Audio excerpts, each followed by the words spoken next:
The Lord be with you. I'm Deacon Keith Fournier, and our first reading is from the book of Genesis.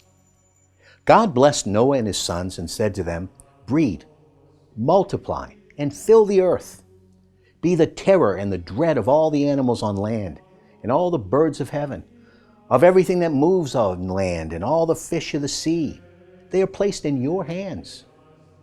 Every living thing that moves will be yours to eat, no less than the foliage of the plants. I give you everything, with this exception. You must not eat flesh with life, that is to say, blood in it. And I shall demand account of your lifeblood too. I shall demand it of every animal and of man as regards his fellow man. I shall demand account for human life. He who sheds the blood of man, by man shall his blood be shed. For in the image of God was man created. Be fruitful then, and multiply. Teem over the earth and subdue it." God spoke as follows to Noah and his sons. "I am now establishing my covenant with you and with your descendants to come, and with every living creature that was with you, birds, cattle, and every wild animal with you, everything that came out of the ark, every living thing on earth.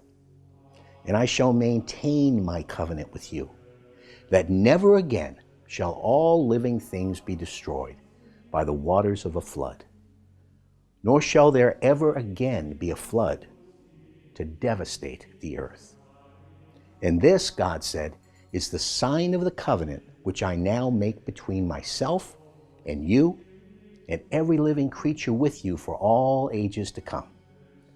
I now set my bow in the clouds, and it will be the sign of the covenant between me and the earth." And our response is from Psalm 102. "When Yahweh builds Zion anew, he will be seen in his glory. He will turn to hear the prayer of the destitute and will not treat their prayer with scorn. This shall be put on record for a future generation, and a people yet to be born shall praise God. Yahweh has leaned down from the heights of his sanctuary, has looked down from heaven to earth, to listen to the sighing of the captive, and set free those condemned to death, to proclaim the name of Yahweh in Zion, his praise in Jerusalem. Nations will gather together, and kingdoms to worship Yahweh. In my journeying, my strength has failed on the way." A reading from the Holy Gospel according to St. Mark. Jesus and his disciples left for the villages round Caesarea Philippi. On the way, he put this question to his disciples: "Who do people say I am?" And they told him, "John the Baptist, others Elijah, others again one of the prophets. But you," he asked them, "who do you say I am?" Peter spoke up and said to him, "You are the Christ." And he gave them strict orders not to tell anyone about him.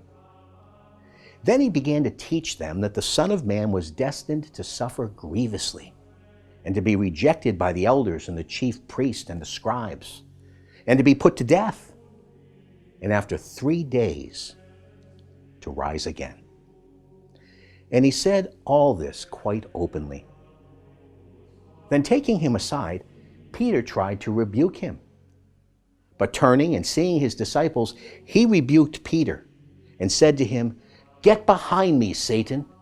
You are thinking not as God thinks, but as human beings do."